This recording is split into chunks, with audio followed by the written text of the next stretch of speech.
34절에서 39절입니다. 마태복음 10장 34절에서 39절입니다. 내가 세상에 화평을 주러 온 줄로 생각하지 말라. 화평이 아니요 금을 주러 왔노라. 내가 온 것은 사람이 그 아버지와 딸이 어머니와 며느리가 시어머니와 불화하게 하려 함이니 사람이 원수가 자기 집안 식구리라. 아버지나 어머니를 나보다 더 사랑하는 자는 내게 합당치 아니하고 아들이나 딸을 나보다 더 사랑하는 자도 내게 합당치 아니하며 또 자기 십자가를 지고 나를 따르지 않는 자도 내게 합당치 아니하리라. 자기 목숨을 얻는 자는 잃을 것이요 나를 위하여 자기 목숨을 잃는 자는 얻으리라. 아멘. 말씀 제목은 세상과 충돌하는 신앙입니다. 세상과 충돌하는 신앙입니다. 우리가 그 신앙생활에 있어서 가장 어려운 게 뭐냐면 세상과 부딪히는 겁니다. 그러니까 예수님 믿는 것 때문에 손해보는 일들이 당연히 있는 것이 이제 과거의 신앙이었는데 오늘날에는 예수님 때문에 손해보려 하지 않습니다. 그러다 보니까 예수님 때문에 손해보려 하지 않는 그러한 것들이 있고 교회 안에 무엇이 많이 심어져 있냐면 예수님을 통해서 혹은 하나님을 통해서 뭔가 얻어내는 것들이에요. 그러니까 내게 이익이 되면 하나님은 좋으신 분이고 내게 손해가 되면 하나님은 좋지 않는 분처럼 여깁니다. 이게 이제 실용주의, 미국의 실용주의가 자본주의와 연결이 돼서 돈이 많으면 부자고 돈이 많으면 잘 사는 것이고 돈이 많으면 행복할 것 같고 돈이 많으면 막 다 성공한 것이고 막 그런 생각을 하게 만들었어요. 그러다 보니까 예수님을 믿는 것조차도 이제는 손해보려 하지 않는, 대가를 치르려 하지 않는 그런 일들이 벌어지고 있습니다. 그런데 성경은 복음과 세상은 충돌할 수밖에 없음을 말하고 있고 오늘날의 세상 속에 달콤하게 치장된 거짓 복음과 세상과 충돌하는 십자가의 복음이 있습니다. 먼저 십자가의 복음은 늘 부담스럽고 힘들고 어려워요. 그러니까 더 이상 그 십자가의 복음이 중심에 있기를 원치 않으니까 십자가의 복음이 밀려나는 겁니다. 그러면 복음이 더 이상 이 세상과 충돌하지 않게 되고 이렇게 세상과 충돌하지 않는 복음이 되다 보니까 이제 많은 교회에서 많은 교인들이 세상과 친해지기 시작하는 겁니다. 그리고 세상 것들이 교회 안으로 마구 쏟아져 들어와요. 이로 인해서 두 가지를 잃어버렸는데 하나는 하나님의 영광을 잃어버리고 다른 하나는 하나님의 생명을 잃어버립니다. 오늘 예수님이 이렇게 말합니다. 내가 세상에 화평을 주러 온 것이 아니다 라고 말씀하시죠. 좀 이상하지 않으세요? 예수님은 평화를 위해서 오셨어요. 어떤 평화? 하나님과 인간 사이의 평화를 위해서 이 땅에 오셨는데 예수님이 내가 화평 주러 온 게 아니고 나는 금을 주러 왔어. 세상과 너희를 싸우게 하기 위해서 왔다라고 주님 말씀하십니다. 그러면서 이제 이게 그 집에서 그러니까 아버지와 또 어떤 사람이 그리고 딸과 엄마가 며느리와 시어머니가 불화하게 할 거이다. 뭐 때문에 불화하게 되느냐? 예수 그리스도를 믿는 신앙 때문에 그러한 일들이 있게 될 것이라는 겁니다. 그 원수가 누구다? 자기 집안 식구리라 라고 하면서 37절 아버지나 어머니를 나보다 더 사랑하는 자는 내게 합당치 아니하고 아들이나 딸을 나보다 더 사랑하는 자도 내게 합당치 아니하며 여기 합당치 하지 않다라는 것은 주님 원하지 않는다는 거죠. 원하지 않는다는 거, 그렇게 되는 거를. 근데 오늘날 하나님보다 더 사랑하는 것들이 교회 가운데 많아져 버렸다는 게 문제죠. 또 하나는 연장선상에서 자기 십자가를 지고 나를 따르지 않는 자도 내게 합당치 않다.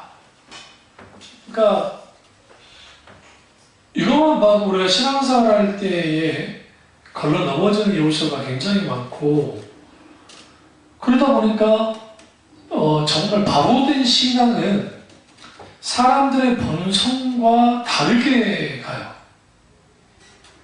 그러니까 거기에 계속 자기를 개혁하고 갱신하고 그 다음에 회심하고 하는 일들이 반복적으로 하지 않으면 신앙은 엔진이 꺼져버린 배가 그냥 망망대해서 표류하는 것처럼 신앙이 표류하는 거예요.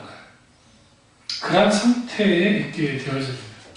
그저 있다고 하면 이제 교회에서 무슨 행사, 또 프로그램, 막 그런 데는 열심히 할 줄 모르지만, 정작, 세상과 충돌하는, 세상과 싸우는 그러한 신앙은 찾아볼 수가 없게 되는 겁니다. 그래서 많은 목회자들이 사람을 두려워하고, 사람들의 인기와 평가를 소중히 여기게 되면, 사람들한테 인정받아야 되니까, 사람들이 원하는 것, 사람들이 바라는 것, 사람들이 그토록 많은 것, 좋아하는 것들을 해줄 수밖에 없고, 그러면 다수의 교인들이 원하는 거라고 한다면 대중의 인기와 야항을 하게 돼 있어요. 그리고 교회 안에 거대 기업의 그 경영 방식이 무차별적으로 차용되었습니다. 그리고 헐리우드의 엔터테인먼트 같은 오락적인 요소가 교회 안에 들어와서 그 예배가 변질되어지는 그러한 일들이 이제 있게 되는 거죠. 그럼 왜 이렇게 되어지느냐? 교회가 복음으로 무장되지 않으면 세상과 더 이상 충돌하지 않습니다. 그러니까 세상과 더 이상 충돌하지 않는 교회는 교회로서의 기능이 상실되는 거예요.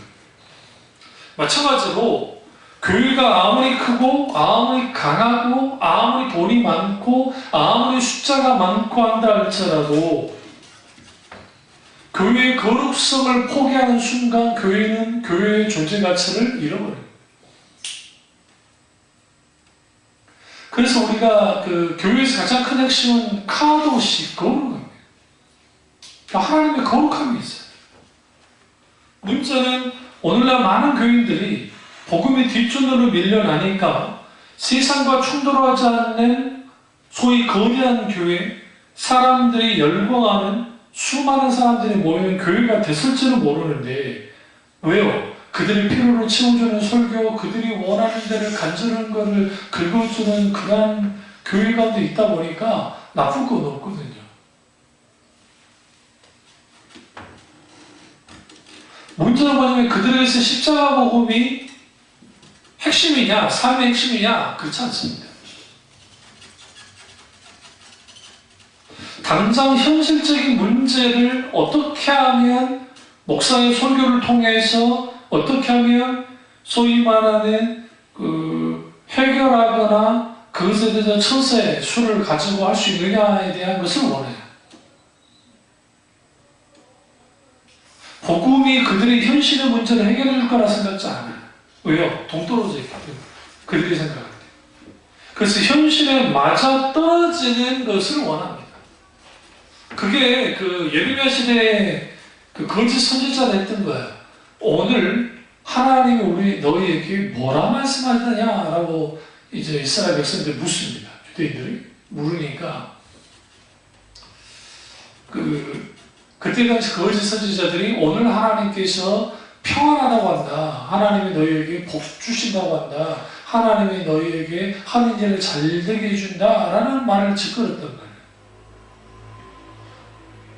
어린아이부터 시작해서 소자부터 시작해서 선지자들이 제사장에 이르기까지 탐남했다. 탐심에 빠졌고, 그래서 그들이 듣고자 하는 것을 듣고자 원래는 말하면 교회에 나왔고, 그 나온 사람들 향해서 목회자라는 사람들이 그들이 듣고 싶어하는 것들을 계속 설교해 주는 거예요.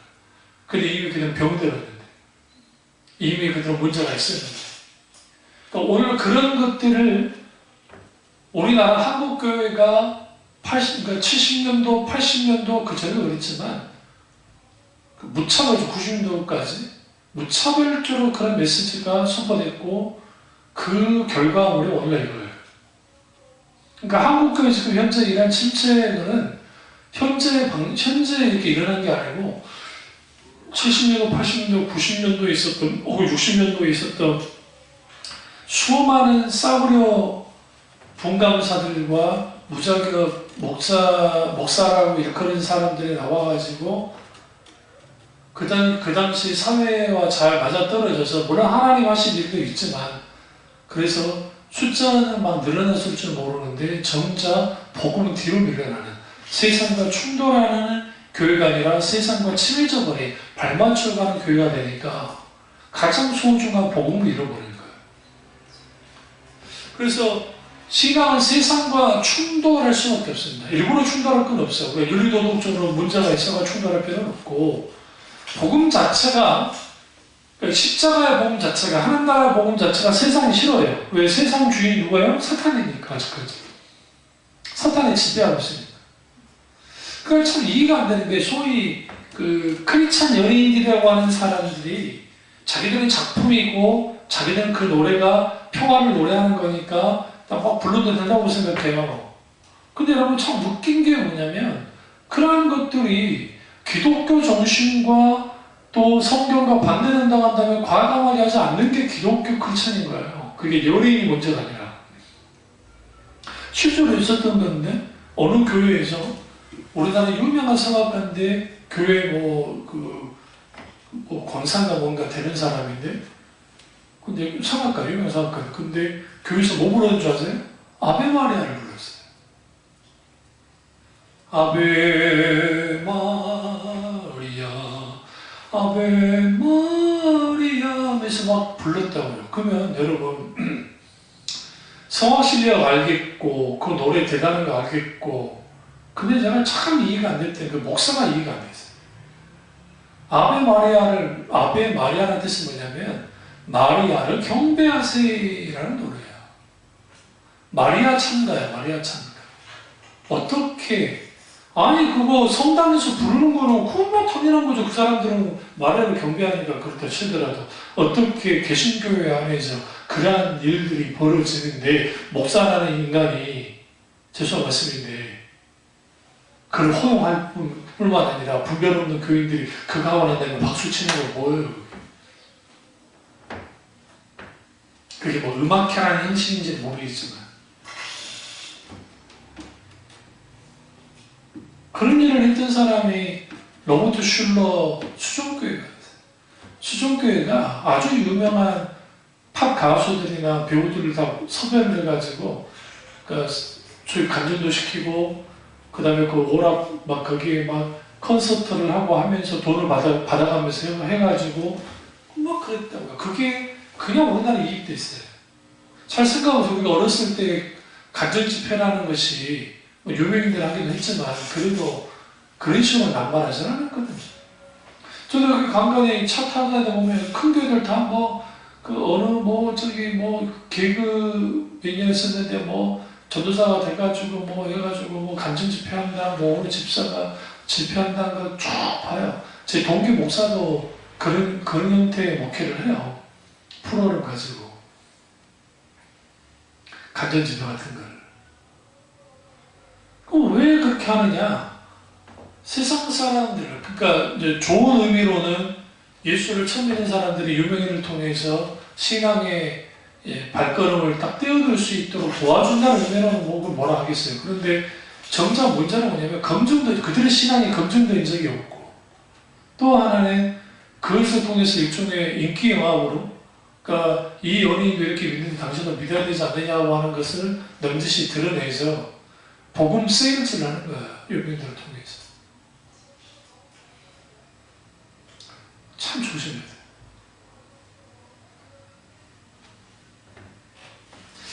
왜 그런 일들이 벌어졌느냐? 교회 역사를 보시면 복음으로 혹은 신앙이 세상과 충돌했을 때 교회는 결코 쇠퇴하지 않았어요. 아까 숫자적으로는 덜 늘어날지 모르지만 그 시대를 뒤집었고 시대를 주도했어요. 그런데 복음이 세상과 충돌하지 않으면 하나님의 부흥이 임하지 않아요. 부흥은 숫자적인 성장을 말하는 것이 아니라 하나님의 그 말 그대로 그 하나님의 그 무한한 하나님의 임재의 역사들이 나타나지 않아요. 물론 숫자적인 성장도 따랐잖아요. 하나님의 부흥은 세상과 탈바른 곳에 임한 적이 다른 번도 없습니다. 그래서 하나님의 부흥이 임할 때 하나님의 강한 임재가 곳곳에 임하게 됐고 하나님의 생명이 가득 차게 됐어요. 그래서 하나님의 복음은 말씀이 있는 곳에 혹은 복음이 있는 곳에 있었어요. 이게 아주 중요합니다. 그래서 그 조심해야 될 게 뭐냐면 만약 어떤 교회가 성장을 한다, 숫자가 늘어났다, 그 교회가 복음 위에 굳게 섰고 하나님의 목적과 길을 따르는데 아름답게 그렇게 따랐다고 한다면 정말 그건 귀한 건데 그게 아니었다 한다면 한번 생각해 봐야 돼요. 그게 독이 될 수 있기 때문에. 그러니까 소아시아 그 계시록에 보면 7교회 중에 가장 큰 교회가 라우디게아 교회였는데 그 라우디게아 교회는 하나님이 예수님을 강하게 책망했을 뿐만 아니라 예수님을 쫓아냈던 교회예요. 문 밖에 서서 두드려야 되는 그런 교회가 라우디게아 교회였습니다. 그러면 그 라우디게아 교회의 가장 큰 문제가 뭐냐면 진리로부터 떠나서 세상과 영합하는 거였어요. 오늘은 이런 교회가 많이 넘쳐납니다. 집분자 세울 때도 세상 논리가 통합니다. 개타는 어떤 일들을 해나갈 때에도 세상 논리가 세상적인 어떤 것들이 가득 넘치는 것을 봐요. 그런데 이 복음은 세상과 충돌할 뿐만 아니라 또 한 가지를 하는 그게 뭐냐면 충격을 줍니다. 충격을. 그러니까 이런 거죠. 십자가의 복음이 살아있는 교회가 되고 그리고 그 십자가 복음이 하나님 놀라운 역사 가운데 일어날 때 세상적으로 보면 아주 따분하고 세상적으로 보면 고리타분하고 세상적으로 보면 이게 아주 그 시대와 맞지 않는 소위 말하는 그런 것처럼 느껴질 수 있는데 중요한 거는 복음이 세상과 딱 충돌하면 충격을 주는 어떤 충격을 주냐면 그 복음 앞에서 사람들의 회심하는 일들이 벌어져요. 교회는 뭔가 다르구나라를 느낄 때가 있어요. 복음을 전하는 자들이 세상과 부딪혀 찢기고 다치기도 하고 심지어 투옥되기도 하고 주님의 매맞기도 했습니다. 그게 복음의 역사예요. 초대교회 보시면.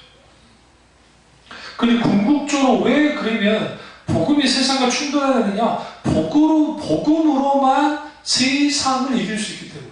그러니까 이길 수 있는 게 숫자로도 못 이겨요. 돈으로도 못 이겨요. 무엇으로도 못 이겨요. 지금 대한항공 그 일가를 지금이야 조금 뭐 눈치 보면 있을 줄 모르죠. 안 달라져요.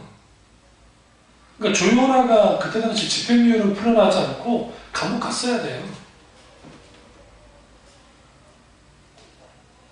그랬으면 조금 달라질지 모르죠.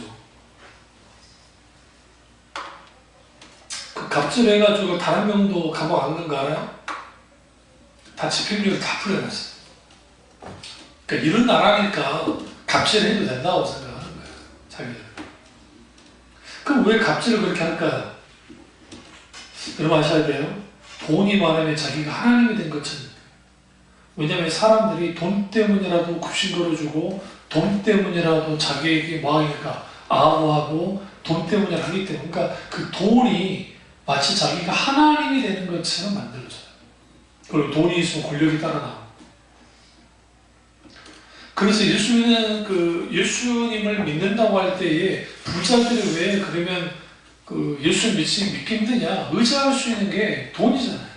돈을 하나님께서 사랑하는데 어떻게 하나님을 사랑하겠어요? 사랑 못하잖아요.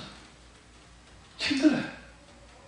뭐 SK 그 회장이 감옥 갔다 오고 뭐 신앙생활을 하게 됐다는데 그 사람이 어떻게 신앙생활 하는지는 모르겠는데 그래도 그렇게라도 해가지고 어쨌든 기독교 신앙 안에 들어온 거 그거 복 받은 거예요. 어떻게 보면. 뭐 감옥 가는 거야, 불에 간 거지만, 우리 지금 신앙생활을 잘한다는 그런 이제, 그 조건과 그렇다고 한다면.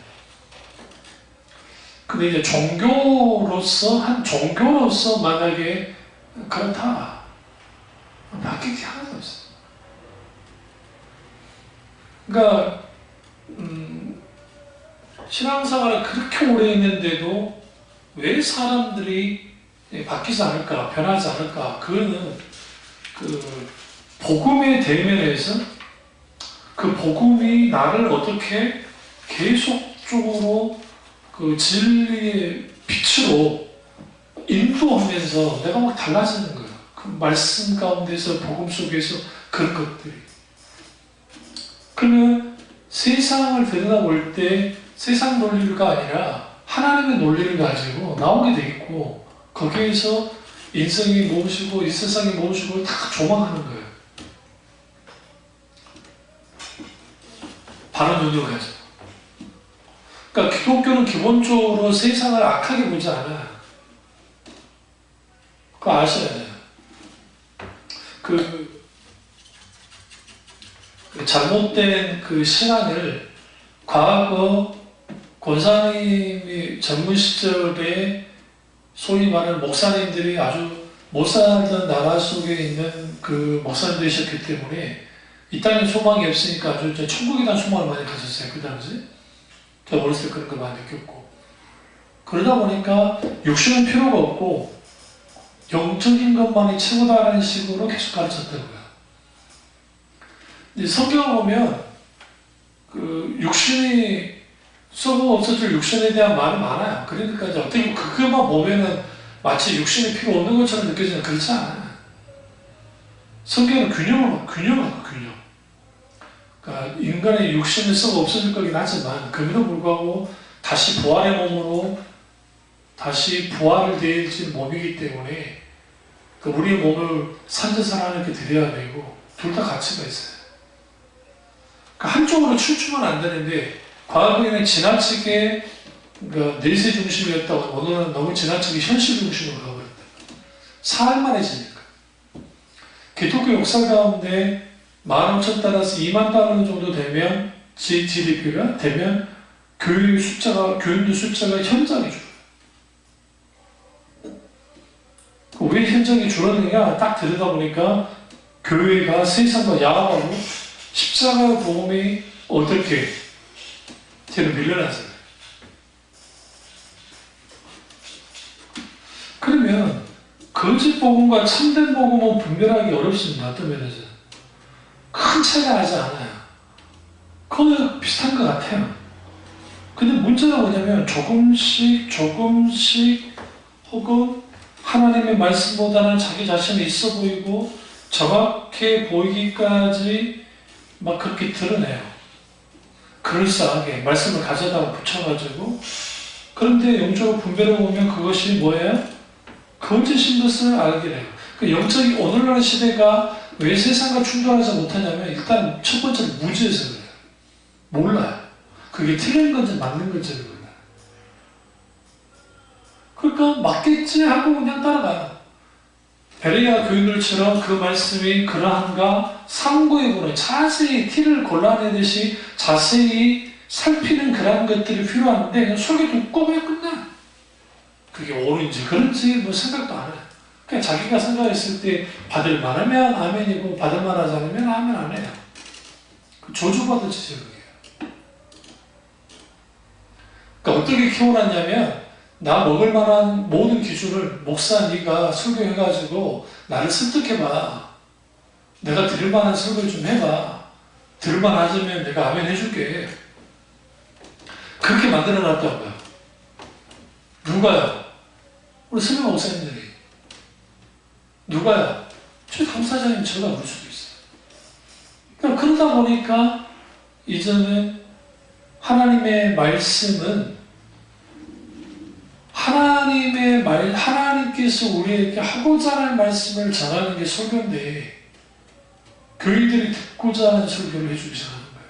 좋은 구절들 빼가지고 그들이 듣고자 하는 설교들을 막 해주면 교인들을 좋아해서 아멘 하는 거예요. 우리 교회도 그래. 우리 교회도 제가 설교할 때 여러분 아주 뭐 그때 그럴 때도 있으니까 아주 긍정적이고 감사적이고 은혜적이고 하는 그런 설교들 성경에 전혀 없는 게 아니니까 그런 설교 안 하면 여러분의 표정이 달라요. 그런 소리 하지 말라는 게 아니에요. 그런 소리 분명히 성경에 있으니까. 근데 문제는 뭐냐면 세상과 충돌하지 않는 교인들, 교회는 말 그대로 생명이 없기 때문에 생명 없으면 끝나버려요. 한 알의 밀알이 땅에 떨어져 썩어지면 그 씨가 자란다 했죠. 그때 밀알이 떨어질 때 썩은 게 뭐가 썩어져요? 그 씨에 있는 씨 눈이 썩어지면 그냥 끝나버리는 거예요. 그냥 없어져요. 그 씨 눈이 뭐예요? 생명이 담겨 있잖아요. 그 주위에 있는 것들이 썩어지는 거예요.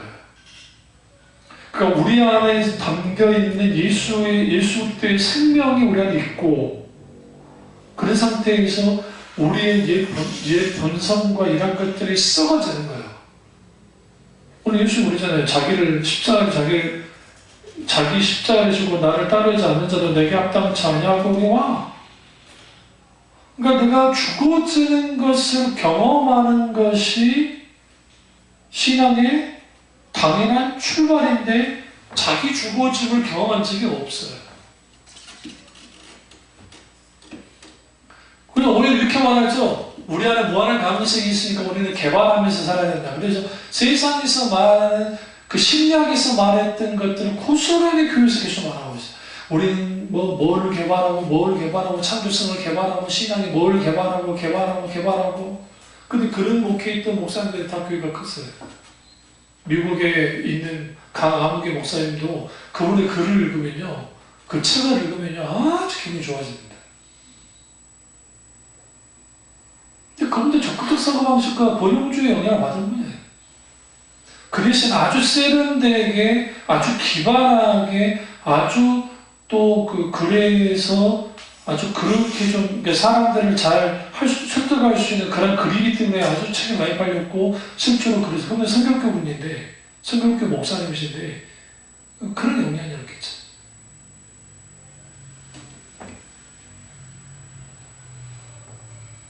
그렇다고 그런 분들이 아주 복음이 없다는 게 아닙니다. 문제는 뭐냐면 교회의 방향에 세상과 짝하고 세상과 손잡고 룰루랄라 가는 것이 아니라 교회의 방향은 철저하게 세상과 충돌하는 거예요. 네, 충돌하는 거예요. 이게 일어나야 되는데 안 일어나는 거예요. 문제죠.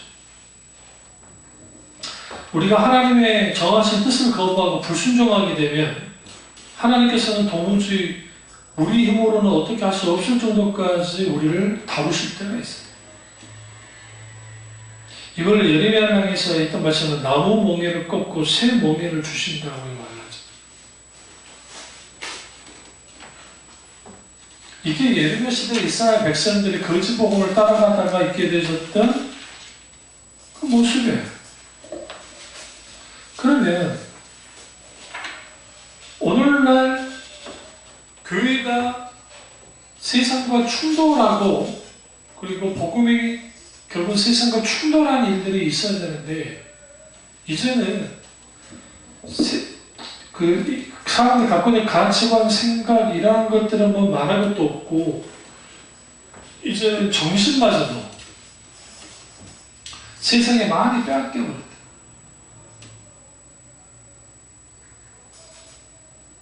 그러니까 언어나 행동 방식이나 이러한 것들은 아주 막 그럴싸한데 하나님 어쩌고저쩌고 하는데 막상 그들이 십자가의 복음을 갖고 있는가? 하나님 나라의 복음이 뭔지도 모르고 그러니까 심각한 상태에 빠지는 거예요. 무지함이 용서가 되진 않아요. 그러니까 오늘날의 교회가 세상에 충돌하지 않는 무지하기 때문이고 두 번째는 대가를 치료를 하지 않기 때문이에요. 왜 대가를 치료를 하지 않느냐? 어려워요. 힘들어요. 아파요. 고통스러워요. 그래서 어느 날인가 한국교회 내에 고통은 곧 악이고 고통은 곧 죄고 고통은 문제 있는 것이라고 가르쳐놨는데 성경 그렇게 말하지 않아요. 고통 자체가 악은 아니에요. 고통 자체가 죄도 아니에요. 고통에는 이유가 있어요. 어떤 이유가? 여러 이유가 있죠. 죄 때문에 고통받을 수도 있고 하나님이 그 사람을 훈련시키기 위해서 고통을 주기도 하고 또 하나는 하나님이 영광받기 위해서 고통을 허용하시기도 해요. 그래서 고통은 또 하나의 변전된 하나님의 은혜라는 표현을 쓰잖아요.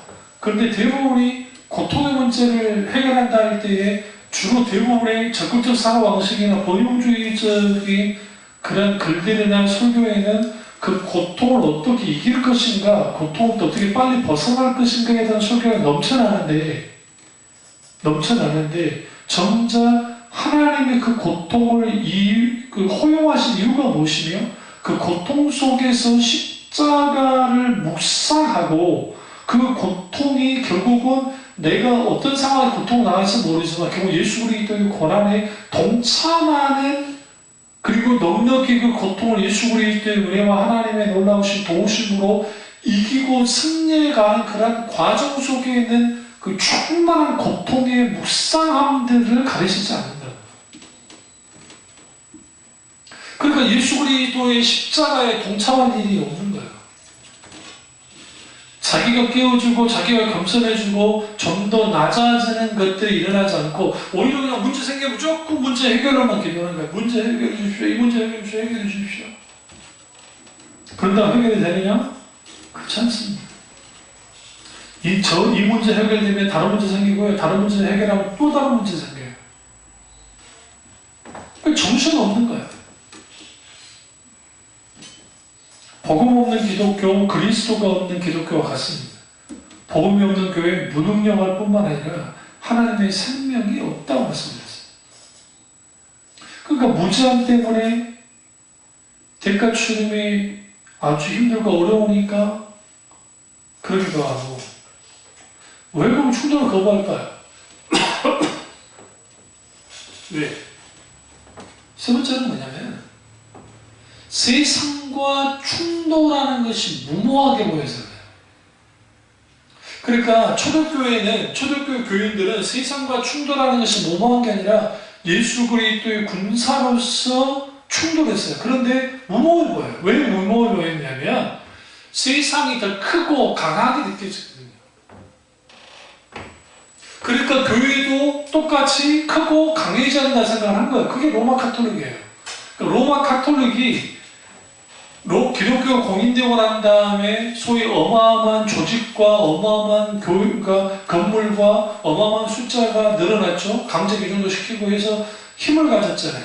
돈을 가졌잖아요. 다 가졌잖아요. 그러니까 세상과 싸울 때 뭐로 싸우려고 그래요? 십자가로 싸우려고 그래요? 아니요. 그들의 조직 논리, 그들의 전통 논리, 그들의 그런 것을 가지고 싸우려고 하는 거예요.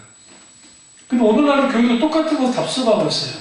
그러니까 세상과 싸워야 되는 무기는 오직 진리의 말씀, 십자가 복음밖에는 세상과 싸워 이길 수 있는 게 없는데, 그러니까 이걸로 싸워서 이길 수 없다고 본 거예요. 미리 짐작한 거예요. 그러니까 그게 무모하다고 생각하는 거예요. 차라리 세상에 파고들어서 세상이 동경하는 것들을 가져버리자.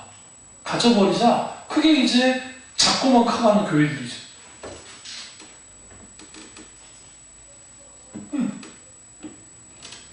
그런 일들을 하는 거예요.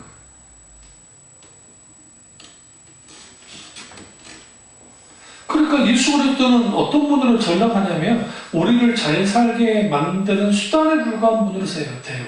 사회적 성공, 또 행복, 웬만한 좋은 대인관계를 효과적으로 살아가게 하는 것들, 기타 등등 그런 것들. 근데 여러분, 예수님 없이 세상 말로 잘 산다 비죠. 그렇지만 더 잘 사는 사람 많아요. 부자도 많고.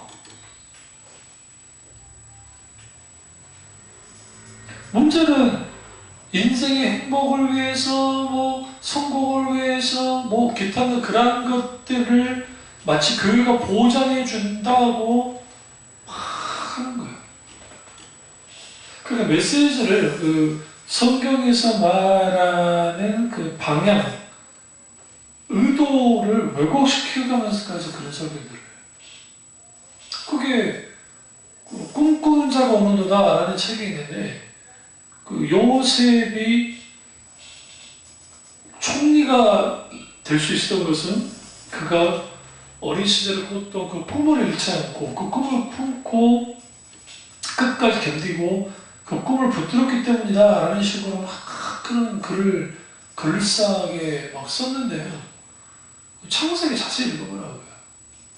창세기 읽어보시면 요셉이 그 꿈을 잊었더라 라고 생각합니다. 그러니까 그 꿈을 생각할 조차도 없어서 왜 그러냐면 노예로 사는데 죄인으로 사는데 무슨 꿈은 꿈이에요. 그가 붙들 수 있는 건 딱 하나야. 함께 하시는 하나님이에요. 결국은 하나님이 하신 거예요.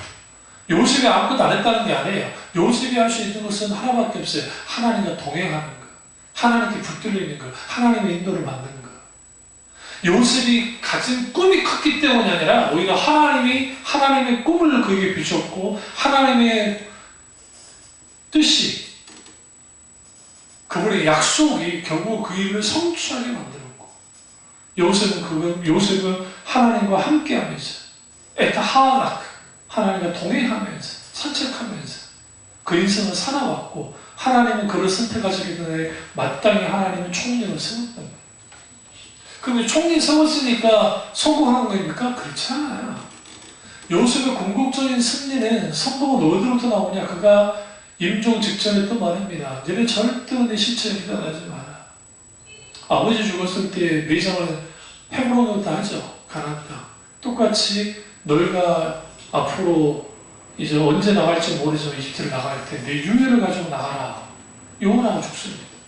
그러니까 이건 뭐냐면 기본적으로 히브리인들에게 아브라함과 이삭과 야곱의 족속인 이스라엘 백성들에게 있어서는 이집트는 그대로 본향이 아닌 걸 알았고 그들은 가나안 땅으로 돌아간다는 생각입니다. 모세가 지도자가 되고 난 다음에 가장 먼저 한 뭐예요? 출애굽 다 됐을 때 마지막에 요셉의 시체를 다 수습해서 그 썩어 이제 오래됐잖아요. 아주 오랜 세월 몇백 년 지난 그 뼈를 추스리고 해서 그걸 유골을 다 수습하고 올라갔대요. 가나안 땅. 요셉에게 있어서 가장 소중한 것은 그가 총리가 되는 게 아니었고 요셉이 가장 소중한 것은 하나님 언약이 하나님의 약속에 그대로 성취되는 것이었어요. 그러니까 요셉의 꿈이 하나님의 언약을 성취시킨 게 아니라 하나님의 언약이 하나님의 약속이 결국은 꿈을 꾸게 하셨고 그러나 그 꿈꾼 것은 하나님의 계획을 알리신 것이었고 요셉이 할 수 있는 것은 하나님 그분만을 의지하고 그분만을 따른 거였어요. 그리고 하나님의 계획 가운데 역사하셨고 하나님이 이루셨다고요. 결국 요셉이 드러나는 것은 하나님이 드러날 수밖에 없는. 그게 하나님이 원하는 거예요. 그러니까 우리가 성경을 보는 눈들을 이상하게 바꿔놨어요. 소위 적극적 사고적 복용주의적으로 성경을 읽기 시작하면요 스펙트럼 그렇게만 봐요. 대표적인 게 우리가 또 그런 게 있죠. 구하라 그러면 주시고 또 찾으라 하면 찾을 것이고 두드리면 열릴 것이다 라는 이 설교를 어떻게 합니까? 이런 식으로 설교하는 분도 계시더라고요. 구하는 게도 따로 있고 여는 게도 따로 있고 두드리는 게도 따로 있다고. 구하는 강도가 달라질 때마다 하나님의 역사가 달라진다고. 그건 정말 헬라어를 아예 공부를 안 하셨을까? 하셨겠죠. 근데 여러분 헬라에서 강조용법을 쓸 때 강조의 기도를 강조하는 거거든요. 근데 강조법 쓸 때는 우리 생각에 구하는 거, 찾는 거, 두드리는 거 하면 한국식으로만 보면 이 강도가 다른 것 같아요. 응?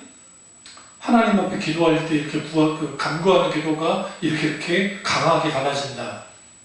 한국식으로 소개하는 거 그것까지 뭐라 할 수는 없어요. 근데 마치 그게 성경에서 지금 예수님이 그 기도를 가르치실 때, 기도하는 걸 가르치실 때, 원래 말씀하시는 뜻은 아니에요. 그건 뭐냐면, 구하라, 주신다, 찾으라, 찾을 것이다, 찾는 자 찾을 것이다, 돌리면 열릴 것이다, 라는 말은, 열리는 거 따로 있고, 찾는 거 따로 있고, 찾는 게도 따로 있고, 무슨 구하는 게도 따로 있다는 게 아니라, 마땅히 하나님 앞에 구하면 하나님은 응답하신다는 거예요. 그러니까 간구하는 기도를 하라는 겁니다. 그건 마땅한 것이니까. 그러나 그 말씀만 보면 그럴싸한데 뒤로 가면 그에 불구하고 주님 뭐라고 말씀하시느냐, 먼저 그의 나라와 그의 의를 구하라, 그 말씀을 하라는 거예요. 그래야면 이 모임으로서 너에게 더할 거다. 그러니까 구하라, 찾으라, 두드리라는 설교를, 성경을 그렇게 봐버리니까 뭐로 변질되어 있냐면, 우리가 기도할 때 하나님께 이렇게 막 구하는 기도, 막 열렬한 기도, 뜨거운 기도, 막 부르짖는 기도, 그런 기도를 하면 우리의 기도의 그런 강도에 따라서 하나님이 응답하신다라는 식으로 성경을 읽어버린다는 거예요. 그와 전혀 상관없어요. 또 하나는 이거죠. 그 기도 관점과 관련돼서, 그러니까 낭망하지 말고 간구에 대한 비유를 주님 하시는데, 억울한 누명을 쓴 과부가 불의한 재판관한테 가가지고 막 간청하잖아요. 예수 비유 가운데 하니까 못 견뎌서 어쩔 수 없이 뭐하더라? 들어준다라는 것과, 또 하나는 새벽에 친구에게 어떤 손님이 왔는데 자기 집에 먹을 것이 없으니까 다른 친구 집에 가가지고 문을 두드리면서, 야, 먹을 것 좀 달라, 다 주라, 내가 그 돼지밖에 없어 그런다. 그럼 문을 열어주지 않겠느냐라는 이제 말씀을 딱 보면, 마치 그것만 보면 그게 뭐 같아요? 아주 뜨겁게 열렬하게 열심히 이렇게 부르짖어 기도하면 하나님 응답하신다는 식으로 하는데, 이게 그 시대의 배경을 아예 몰라서 하는 짓이에요. 그게 뭐냐면, 나랑 친한 친구 사이인데 그 사람이 잠이 들었어요. 그런데 어떤 손님이 왔어요. 왔는데 내가 대접을 해야 더 들어갈 수 있는 상황이 안 됐어요. 그랬을 때 내가 내 친한 친구 집에 가서 두드려서 먹고 좀 달라고 하는 것은 무리한 짓이 아니에요. 그러니까 그 당시 배경 속에는, 그러니까 우리 문화에는 무리한 짓인데 그 시대에는 무리한 짓이 아니에요. 마땅히 자기 집에 먹을 게 있으면 줘야 돼요. 이게 당연한 거예요. 당연한 걸 말하는 거죠. 당연한 거. 그러니까 그렇게 하는 거고, 또 하나는 불의한 재판관이 못 견뎌서 해줬다. 이제 그렇게만 읽어버리면 우리는 성경을 어떻게 보게 되냐면, 그게 이렇게 열렬히 기도하고 뜨겁게 기도하고 우리의 기도의 양과 우리의 기도의 강도와 이런 것에 따라서 많이 달라지겠구나 라고 생각할 수 있는데, 그 성경을 보시면 하물며 너희 천부께서 좋은 것을 주지 않겠느냐 라고 말씀하시는 통해서, 첫 번째 비유 속에 그 친구가 단잠 빠졌는데 두들겼는데 죽이는 시대인데 친구니까 어쩔 수 없이 줬잖아요. 그 시대 문화니까 어쩔 수 없이 줬고, 불의한 재판관도 지 마음으로는 그러고 싶지 않는데 귀찮으니까 귀찮아 줬지만, 우리 천부 하나님, 하늘에 계신 하나님은 그런 하나님 아니라는 거예요. 이거 비교해 주는 거예요. 우리 하나님은 마땅히 기도한 자에게 응답을 하시는 분이다. 좋은 아버지다. 좋으신 분이다. 그 말씀하는 거예요. 그러니까 이 비유 속에는 무슨 열렬한 기도가 간청하는, 소위 강력하게 인간적인 간청하는 그런 기도가 하나님의 응답을 강력하게 끌고 나온다는 식으로 읽을 수도 없고 그걸 말하지도 않아요. 성경은.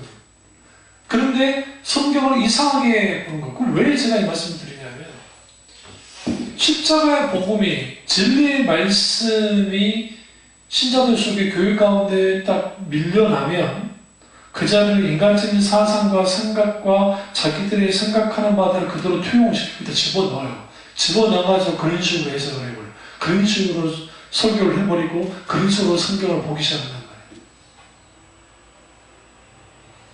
말이에요. 아주 이상한 해석들이에요. 아주 이상한 식의 해석들이 되어져서 거기에 성경적인 왜곡이 생기고, 그러니까 이 말씀 안 끝내겠습니다. 예수님이 비유 가운데 어떤 요즘 말하면 이제 고문이 비리를 저지른 거예요. 공국을 횡령했단 말이죠. 근데 이걸 걸렸네요. 걸려가지고 이제 잘리게 됐어. 잘리게 되니까 이제 사람들한테 불러가지고 빚쟁이들한테 다 불러가지고 증서를 줘주면서 뭐라고 하냐면 네 빚 탕감해 줄 테니까 나 이제 자를 때 너 좀 모르면 손으로 그냥 조작해 줄 테니까 너 좀 나 생각 좀 해줘 아까 했단 말이에요. 응? 예수님 갑자기 칭찬을 해요. 말도 안 되잖아요. 그거 좀 공문서 위조에 이거 사기꾼이지. 근데 주님 뭘 보고 말씀하신 거예요? 사기쳐도 된다는 말씀에 그게 예수님이 그게 아니에요.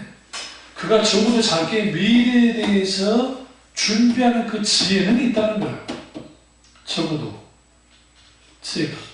그래서 이 세상 아들들이 하나님의 자녀들이 지혜롭다라는 식으로 주님이 말씀하시면서 비둘기같이 순결하고 뱀같이 지혜로워야 된다 하면서 이제 교훈 하나님의 백성 그런 백성들이 된다 말씀하시는 건데, 그걸 통해서 예수님은 불의한 것을 인정하는 것이 아니라 적어도 하나님의 백성이 이 세상을 살아갈 때에 자신의 내일에 대한 준비를 하는데, 그 불의하게 준비하라는 말이 아니라 적어도 하나님을 믿는 백성이 내일 혹은 미래에 대한 하나님과의 관계에 대해서 내가 어떻게 될지 모르니까 준비하면서 살아가는 것이 마땅하다.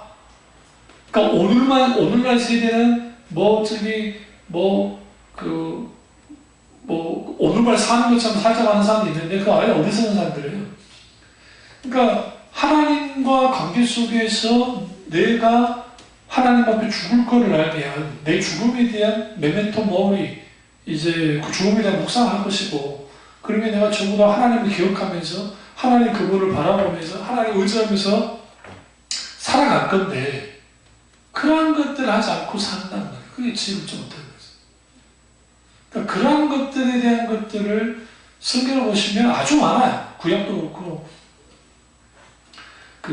신약도 그렇고 그런 말씀들이 많은데, 그런 말씀들을 자의적으로 해석하고 또 사람들이 듣고자 한 식으로 풀어요. 대표적인 게 이 말씀까지 해야 될 것 같은데, 어떤 유명 지금 원태 있지만 그 목사님이 11조에 대한 그분의 책이 있는데요. 11조 하는데 11조 당연히 해야 되는 것이다. 근데 참 그 사람들 미련스럽다. 하나님이 10분의 9를 10분의 9를 바쳐하지 않고 11조만 바치겠지 않냐. 우리 11조 바치고 마음껏 10분의 9는 내 돈이니까 마음껏 누리고 즐기면서 그걸 쓰면서 살아도 된다 라는 식으로 마치 그런 책을 썼어요. 그 책 이름은 말하지 않겠습니다. 제가 분개했어요. 그때 제가 대학원생 때.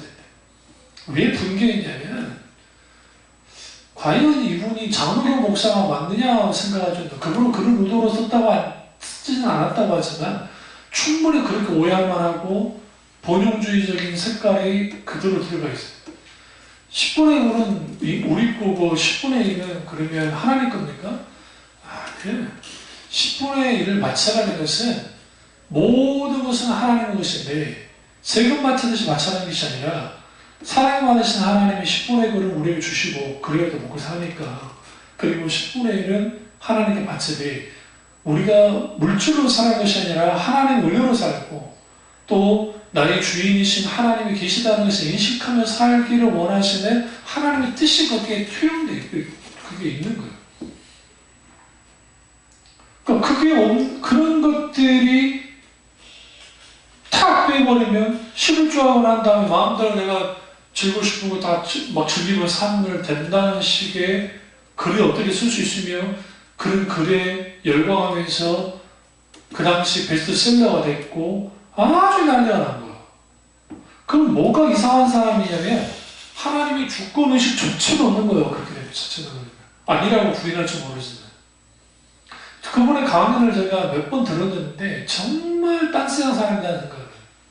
그러니까 그분은 여러 강연료 돈이 많이 있으니까 그렇기도 하지만, 그럼 과연 이분이 하나님의 은혜 가운데서 되어진 건가? 그분 나름대로 은혜인지 모르지만